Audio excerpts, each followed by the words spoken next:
And that's the $1 million question here: is do you think he pushes the button?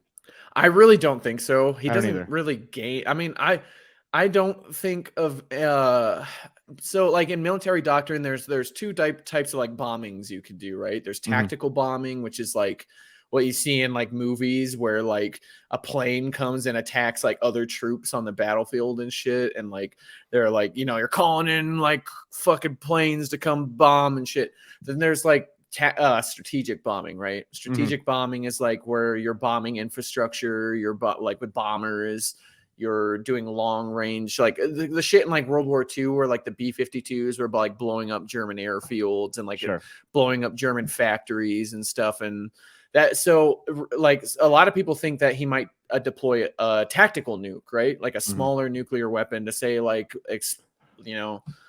blow up or deny, like a lot of people think that they could use them to like nuke a certain area in the back lines to prevent troops from reinforcing an area that you're going to attack, right? Cut off like a supply line type thing, something like that. Yeah, because you're not going to be able to put people through that area that you've nuked because there's fucking nuclear fallout, you know what I mean? Like you can try, but it's going to cause all sorts of logistical nightmares. So the best example I think of kind of like a modern like no weapon being used really effectively was like in the Iran-Iraq war in like the 70s 80s time frame, right?